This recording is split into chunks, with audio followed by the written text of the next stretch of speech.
Hello, everyone. Welcome back to another episode of Inside the Inspired. I am so fortunate right now to be in the presence of someone that I truly admire and respect as a professional, as a doctor, as an author, and as a fitness enthusiast. It is just immense to have a conversation with this individual, and I'm so humbled to introduce the author of Thrive State, Dr. Kien Vuu. How are you, sir? I'm doing great. Thank you for having me and appreciate the flattering introduction. It is easy, man. I can't lie. It's when you get the opportunity to ask someone like yourself questions, you got to jump on it. And I'm not going to waste any time. I know we're limited, so let's get right into it. So, Dr. V, Yeah. can you tell us a bit about your background and the whole concept of Thrive State? Thrive State. Thrive State. Well, we'll talk about Thrive State first, and we'll go to the background. Thrive State is really a state of being. It's an energy that you feel within yourself. It's a frequency that's in your body. And that vibrational frequency goes out and other people feel it, but it also speaks to every single cell in your body, speaking to your DNA in every single moment, controlling your biology, performance, and longevity. Now, how did I come to Thrive State, or how did I start to learn about it? Um, well, I was not in a Thrive State. I was in a stress state.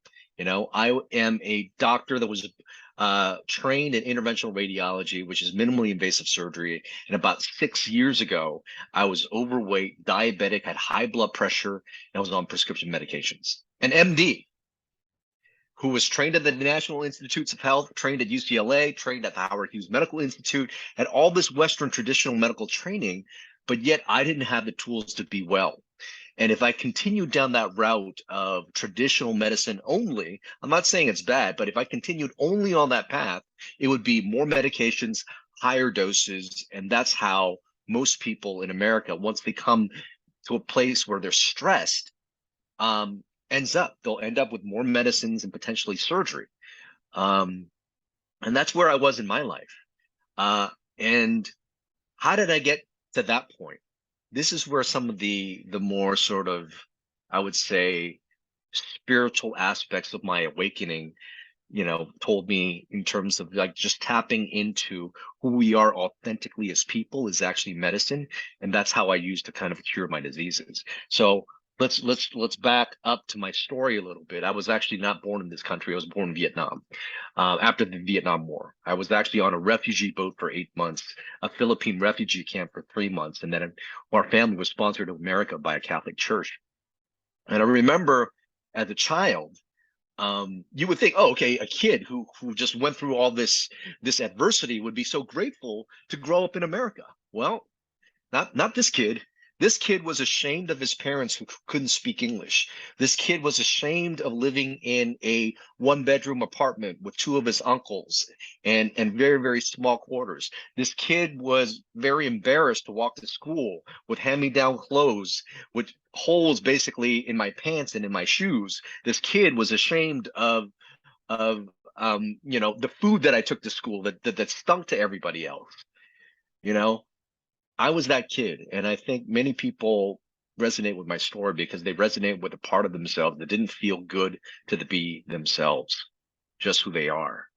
That they were told by the outside world that you need to be XYZ to be happy, that you need, you know, ABC to feel success, and it's outside of you. And that's what I did over the course of my time. Was I really felt not worthy, not enough. And I remember constantly wanting to put on this mask to protect those wounds inside.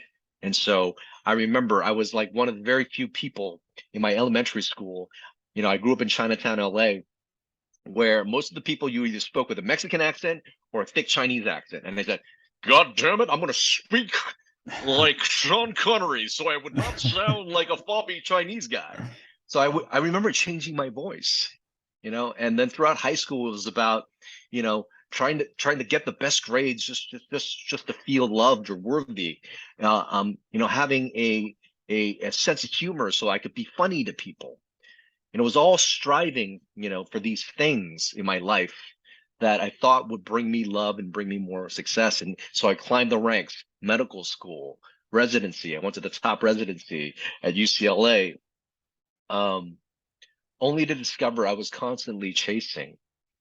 And to the point where I got that part that I was supposed to have success. Attending doctor, chief of my hospital in interventional radiology, convertible Porsche, $2 million house that I lived in by myself. Um, that was also the time I was overweight, diabetic, had high blood pressure, and on prescription medications. And so it was basically from this person that was born with love, and I believe we all are, that we have our own internal vibration that is natural, but we get told by the world not to be that, and we start covering up that with the pains and the traumas in our life and being somebody else, that we give our bodies these stress signals. And when you feel stressed out, you're not going to sleep well, you're not going to eat well, you're not going to move well, you're not going to have community, you know and you're going to create these stressful signals that go to your cells. And when your cells get those stressful signals, inflammation will go up, your immune system will go down. That will put you prone to getting chronic symptoms and then chronic disease. So I really did a deep dive on nutrition, on epigenetics. I looked around the world to see where people live the longest. And here's the funny thing. They didn't have access to medications, the stem cells, all these technologies that allowed them to live so long. There were very basic tenets of how to be a good human being: moving every day, eating real food, having deep connection with other people, and just serving as you. And so I started to study all their different elements. And then I looked at the molecular biology as to, okay, what does nutrition do to your DNA? What does exercise do to your DNA? Oh my God, it actually makes changes that improve your health. And that's why I came up with the book Thrive State. It's actually all the research that how we live our life is medicine. And when I finally understood that, and as I'm doing the work, and I'm constantly doing the work of rediscovering myself, finding myself, remembering who I am, that I myself am love. It is that love vibration, which is the Thrive State vibration, that is giving me, I've lost the weight, I'm in optimal health, and my lab test, it shows that I biologically aged backwards as well. So that's a little nugget of my story there. There's so much to unpack there, and the humility that comes along with your story is immense, where you recognize the lack of purpose almost, and then you set on this journey to go create one. So as you went through this journey, these different phases, and you talk about it in your book, how we live our life is medicine. Yeah, Can you elaborate on that statement and how it relates to the Thrive State? absolutely. Well, when I started to study people in the blue zones, and the blue zones is a famous book, excuse me, by I'm drinking carbonated water and I'm burping. Maybe I shouldn't be doing this on podcast, but you know what? This is the cool thing. I am a human being. Um, so it's a famous book by Dan Boitner, who is this social biologist. He's a cyclist. He's a world Guinness record holder for cycling, and he's a documentarian. And so he traveled around the world to reverse engineer aging and disease. And he found 5 locations where people were just living really long. Loma Linda, California, of all places, Costa Rica, Okinawa in Japan, Sardinia, Italy, and Ikaria in Greece. And he started to study how they were living so long. And he basically came up with 9 tenets of why people were living so long. I mean, in essence, they were moving every day. They were eating natural food. They didn't stuff themselves with food. They had a sense of purpose, and they all had community. And I was like, oh, wow, these are just ways of living life that gave them life. The thing is, in his book, it was more of a sociological data set. I wanted to know, does living that way actually translate to the biochemistry and molecular biology of our cells. And so I did studies on the very same things: sleep, nutrition, movement, our mindset, our emotions, our community, and our sense of purpose. Does it change the way our DNA is being expressed? And absolutely it does. And so how we live our life, how we show up every single day, the perspective that we have on things, right? The meaning that we give to things can either make us feel great, or it could tear us apart. The focus that we have on the things in our life, the things we have versus the things we don't have, the things we can control versus not. Every single choice that we make changes the vibrational energy of our being. And as I stated before, the vibrational energy of our being does not only affect the people around us, it affects every single cell in our body. So at every single moment, based on the choices that you make, you are giving signals to your cells. So how we live our life, the choices that we make, actually create the signal we give to ourselves and the signal that we give around the world. So if we live our life remembering to make a choice to just create a beautiful life, do you want to argue with your spouse? Do you want to be triggered by somebody cutting you off on the freeway? Do you really want to put that piece of cheesecake in your body? Now, don't get me wrong, I eat cheesecake. I'm just not going to do it all the time, and it better be worth it. You know what I mean? So everything comes down to choices. So we start to understand that every single choice leads to an action and habit that creates the vibration of energy that we give to ourselves and the people around the world. We will understand that how we live our life is actually medicine, or it could be poison.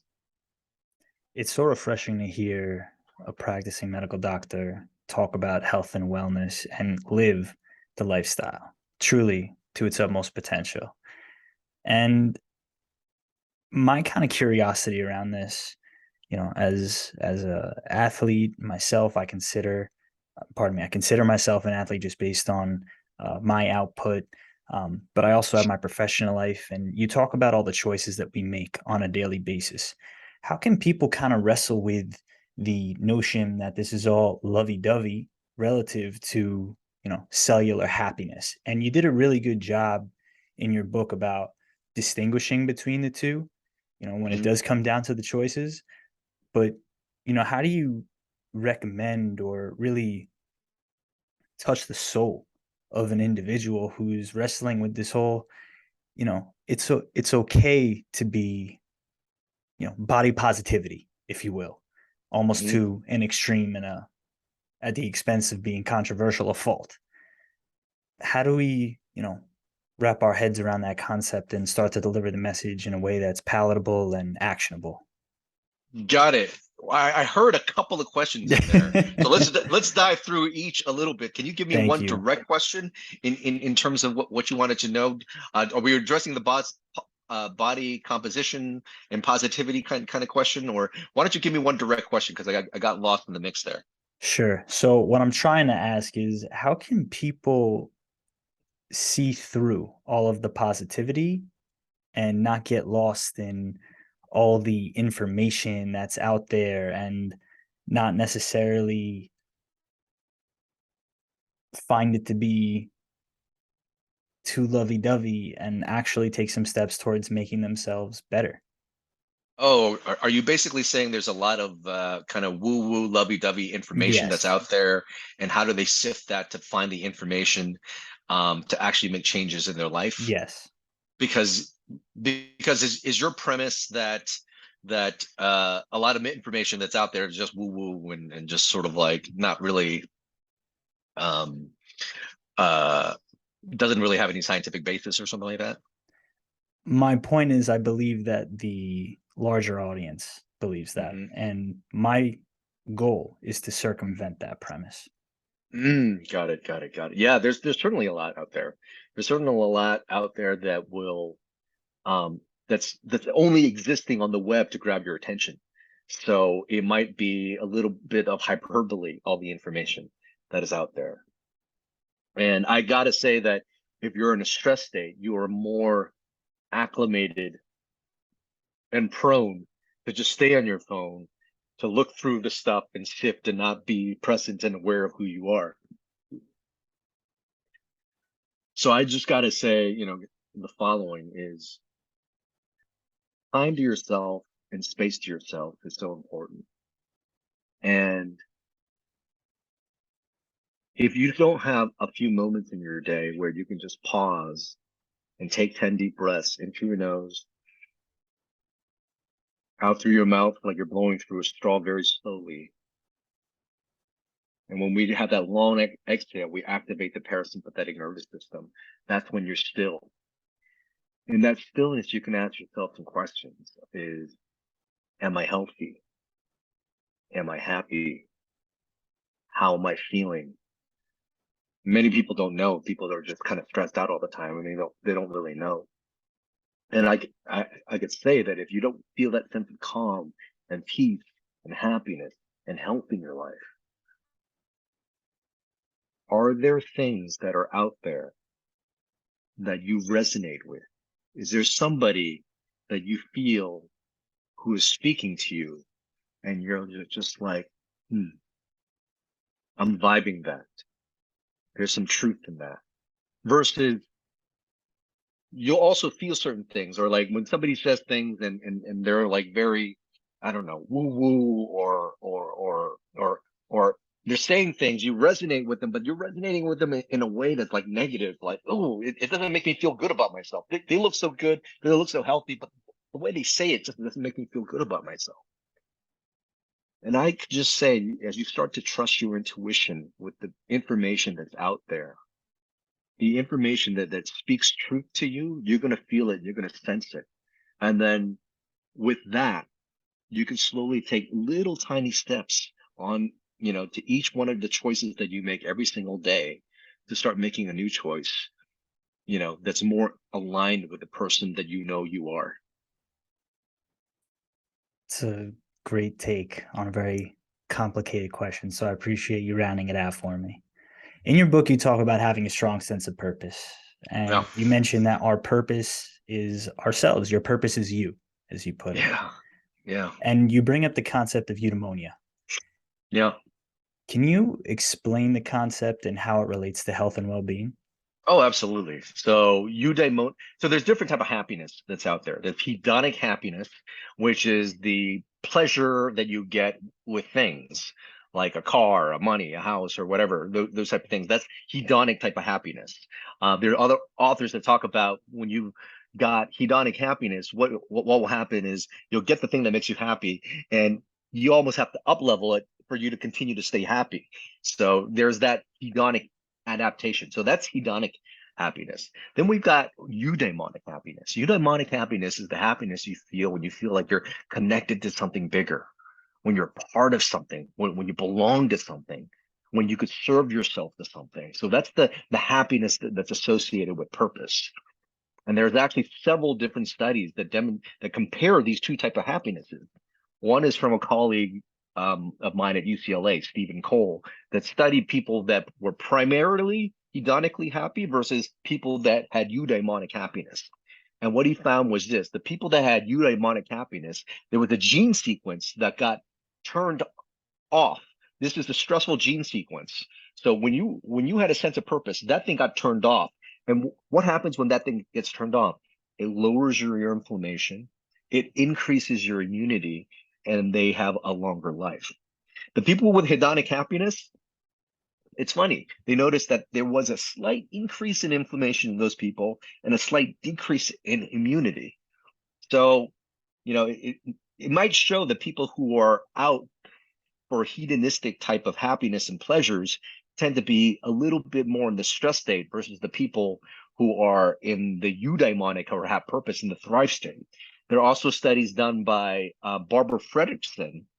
Oh, it was the Barbara Fredrickson. No, I'm forgetting her name. It's Barbara something. She wrote the telomere effect. She won the Nobel Prize in for discovering telomerase. So telomeres are basically the end caps of your DNA that protect your DNA from fraying every time a cell divides, and it's a cellular marker for longevity. And what they noticed was people that had eudaimonic happiness had more preserved telomeres. And there are also additional studies that demonstrate that people that have a deep sense of purpose live 7 years longer. So why is that the case? And this is my theory now, is the thing that I think puts people in the stress state, and the thing that I was in before, is this programming and ego. I was someone that was not worthy, not enough. And so my old programming, my ego said I was not enough. I need success. I need a house and a car to be worthy. So that ego was driving, and the ego is always looking to survive. Right. And so the ego is always chasing for success, chasing for that thing, and always wanting to protect itself. And you're in survival mode. And what happens when you're in survival mode? You have a lot of stress. And what happens when you have a lot of stress? Inflammation goes up, immunity goes down. That gives you chronic symptoms, chronic disease. But when you are just yourself, and when you're like, dude, I just want to give to you what I got, you're telling your body, I'm good. I'm not stressed out. I got more than enough. You basically turn off the survival program, and you're telling your body, I'm good. And when you tell your body that, you're giving it the thrive state signals that, hey, we can grow, we can heal, we are not in danger. When you lead with your ego, you're basically telling you that the saber-toothed tiger is chasing you all the time, and you run the stress hormones. When you say that I just want to serve, I'm good, what it's telling your body is you're safe. So let's heal, let's repair, and let's give you everything for peak performance. So purpose is very important. It almost comes down, and this is my own deduction, and pardon me if Yeah. I'm misquoting or Yeah. deducing improperly. It's this concept of cellular happiness to a degree. And I like it that. You should hashtag that, cellular happiness. Yeah. honestly, I got it from your work, and it's really cool to see how it's evolved. And so you have these 7 different bioenergetic factors, Yeah. and while we don't necessarily have time, everyone should go pick up a copy of Thrive State so they can delve more deep into each of these 7 factors. The factor that I'm most curious about right now, and I think Mhm. over the last couple of years with the evolution of biotech and all these resources that are out there, Apple's developing more technology for more internal transparency. But you have products out there like Whoop that primarily focus on recovery. Mhm. You're an athlete yourself. So, how are you finding your recovery practices relative to all the technologies that are out there?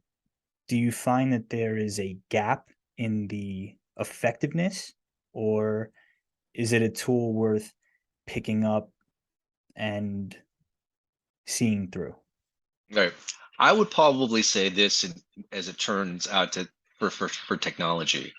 One, I think technology is great. It gives us trends, it gives us some data for us to follow. Um, the things I don't like about technology is it's not always available to everybody that's out there. Some technologies are going to be very expensive, in terms of diagnostic technologies and technologies that are, part of treatment. It's great. Don't get me wrong. I love them. But I don't want to give people the false sense that if you don't have money and you can't afford certain technologies, you can't be good. And there's certain limitations to technologies as well. I could tell you that with many of the trackers that are there, whether they're tracking your sleep, whether they're tracking your blood sugars, they're not all that accurate. They're anywhere from 30 to 70% accurate. What they're good for is telling you trends. Like, okay, I was better here versus that other day. And it'll kind of give you some trends so you have some data to be able to say, oh man, you know what? I drank before I had alcohol or before I went to bed, but when I woke up, my blood sugars were sky high, and my device said that I didn't sleep as well. It gives you a little bit of data. I got to say the following: I lose things all the time. I've lost 5 Aura rings. I've lost 2 Apple Watches, and so now I don't carry anything only because I lose things all the time. But here's the thing: when you know the 7 things that I think are most important to you, and you get dialed down, pretty well, you could start to say, man, I just didn't feel that good today, or didn't have that energy. What changed? You could start to ask yourself some of those questions. Um, So I think the technologies will get better, and it will help people. It will help people make little tiny adjustments here and there. I think currently, I know some people are so glued to their technology and watches that they stress out. They'll wake up when they're supposed to feel refreshed and like, oh my God, my sleep percentage is only 63%. That sucked. Why? And they go into the stress state, believing these technologies that are, not very accurate in the first place. And I say to those people, they're good for identifying trends. They're not necessarily, and certainly I'm not using very much of them now. I did before. I did use them, to some degree to kind of like, give me a general idea as to how my body responds. I used to have a continuous glucose monitor. I used to have an Oura Ring. I used to have an Apple Watch. I just end up losing them all the time. So I think they're going to continue to iterate and become better and be a part of our world. But I certainly want to let people know they're not necessary for you to get you to your optimal self. So I'd like to kind of talk about work culture for a second. Yeah, sure. You're a doctor, you've gone through years and years of training, and also probably haven't slept that much through that period of your life. Yep. In fact, I know you didn't sleep that much because I read your book. So, how do we kind of combat this culture of, sleep is for the weak and recognize that, maybe it's not? Well, absolutely. I'm just going to tell people sleep is not for the weak. We all need it. We, as human beings, require sleep for us to be at our very best. And, if you're younger, you can probably, get through the next day thinking that things aren't changed. But this stuff is cumulative. And so if you don't sleep now, it's going to catch up to you at some point. And you'll either be, slapped in the face with disease or poor energy or some kind of physical ailment or brain fog or something like that. When you're not getting your sleep. So how do we change that? I think there's enough people talking about it now where I think people understand. I think Ariana Huffington wrote a book. In fact, I think the name of that book might be Thrive. I'm not sure, but it might be Thrive, not Thrive State. But I think in that book, she talks about sleep and how, she was just hustling, didn't get any sleep until she finally, passed out. It is a requirement. It is necessary, which is why it is the first bioenergetic element that, of the seven that I described. It's so important to regulate your circadian rhythm, your health, and how your hormones and how you function. And I think, how do we combat that? We combat that by letting them know the impact of poor sleep as it pertains to health and ultimately your performance. And two, just really letting people know that when you get a good night's sleep, you're going to be at your best. So if you need to be in front of the camera, if you need to be on front of the stage, if you're taking a test, you need that sleep, to be, fully functional. So I would probably say to all the people, in the workplaces, if you want your people to perform at your best, if you want your organism of work to be at its best, you need to rest your people. There's also this evolving field and awareness around toxic heavy metals Yep. Mm-hmm. and the place that it has in our lives.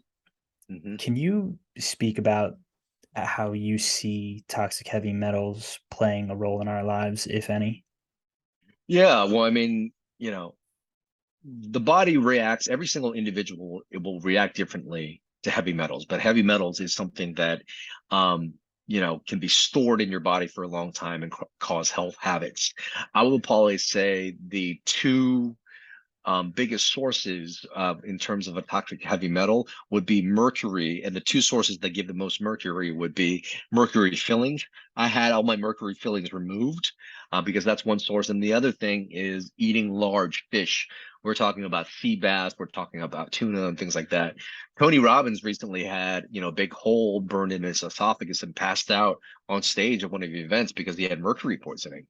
So it exists, and then you've got other heavy metals that are around as well. So certainly, if you're starting to feel tired, or you get some symptoms that just aren't explained by optimizing the seven things I talked about in my book, and you're still not feeling very well, then you might want to see a doctor to get some more functional medicine testing, which will include heavy metals. So The other concept that you allude to a lot, and another doctor that I'm a fan of, Dr. Peter Attia, Mhm. is who's we'll call him a longevity expert. Thanks for putting us on the same platform there. I appreciate it. Hey man, call it like I see it. He talks about life relative, the life relative to the performance Yeah. on this curve, where Hmm. his whole premise is about being a badass 100-year-old. Yeah. Hmm. In terms of how your seven factors relate to becoming that badass 100-year-old, could you speak about what you believe to be the most important, where people can start? Oh, yeah, yeah, yeah. Um, where people could start. Well, one, recognize that the seven things that I listed in my book are really the scientifically proven things that have the most positive effect on your health and your DNA. And so, where do you start? Well, I put things in each one of these seven factors that you might start with, but really start with the thing that's going to be easiest for you. The For us to bring on a new habit or make a new choice, it has to be easy for us. If we find it to be very difficult, we don't have enough activation energy to start. So whatever it might be, if it's going to be like turning off blue light, a couple hours before bed, if it's going to be getting some early morning sunshine, is it going to be, putting some shoes right next to your bed so you can grab them so that you could take off and exercise first thing in the morning. Whatever it is for you, it's just doing one thing first and doing the easiest thing first to get started. Um, so, and I think it's really just unwrapping each one of those things slowly to get back to that. But I would probably say, you know, his is is more physical, which I completely agree because I believe people don't move normally. People are sitting all day and they're not, the exercises that they're doing, if they're weight training, it's all about weights and muscle. It's not functional movement. And so when you're thinking about, as you're getting older, you want to be playing with your grandkids on the floor, you got to be able to work on very functional movements, like nice squats, getting up and down from a chair and things like that, working on your grip strength. That's important. I think for me, I'd say the most important thing, and it's a constant work because I haven't mastered it, is rediscovering who I really am. Rediscovering that in every single moment in our life, unless we're falling off a 30-story building or if there's actually a saber-toothed tiger next to you, outside of those two instances, actually, even in those two instances, although those are really, really scary states, but there is love in every moment. And there is love in you in every single moment. And anything that has you perceive or not have you perceive that love is some kind of human conditioning that's layered on top of you. That type of human conditioning potentially can make you perceive the world in a way that's already kind of scary and whatnot, which is not true. So if you continue to just work on those different layers of trauma, of old conditioning, of old teachings, of things that are not you, so that you could find you again. And just remember that. And I think this is a lifelong process that we'll never really get to. But the more you do that work, the more you are aware that you are really in control of every single choice that you make. Because if you're not aware of that, you're running on this ego, this old programming. Um, And if you're running on ego and old programming, you're not the ones really making choices and decisions. That's where I find people fail the most is, oh man, I should be doing this, but something's stopping me. The thing that's stopping you is the old programming. So you have to do the work to uncover that. And breath work has been one of those things that have been transformative for me to be able to unpack some of that and to get back to the love vibration. I couldn't agree more with you on that premise. Breathwork has been an immense tool in my own personal life where I've actually, the previous expert that I had on was Dr. Dmitry Polikov, who spends the entire time talking about nasal breathing. And I know we only have a couple minutes left, so I got one more question for you, Dr. V. Yeah. If you had to offer yourself some advice to get to that version of yourself 10 years from now, what do you think he would tell you? Okay, so me going back in time giving myself advice, or me, a future me coming in now to give me future advice, or the me now giving me Future advice? you. Oh, Future future me you? comes back. All right, okay. Yeah. The future me will fly into my life right now and look me in the eye and just say, Kien, you are nothing but love. Everything that you think you want or need to do, you don't, because you have it right there. Begin to unpeel the lenses that don't have you see love, and recognize the abundant amount of love that is currently in your life right now, and tap into that in every single moment. That's what he would tell me. Dr. V, I can't tell you how much I appreciate your time. This has been an immense half hour. Turns out you were right about this 40-minute timer, so we got a minute and a half left. I'm just going to tell you real quick that next weekend I'm actually doing 1,000 pull-ups for an organization called the Friendship Circle. In discovering your work and following through, it's reassured me about all the practices that I've implemented until now, and also given me tools to continue to seek that higher version of myself. The goal is to complete it in 3 hours and raise an exorbitant amount of money. In the past, I've run 50 miles, raised $15,000 towards curing Alzheimer's, done 1,000 push-ups in an hour. And again, these are all practices that stem from your teaching. So I really do appreciate this. Thank you so much. Where can everybody find you? They can find me on Instagram, all over social media at Dr. V, that's spelled out DOCTOR VMD. So follow me there, or you can go to my website, kienvuu.com. Thank you so much, sir. You got it, my friend.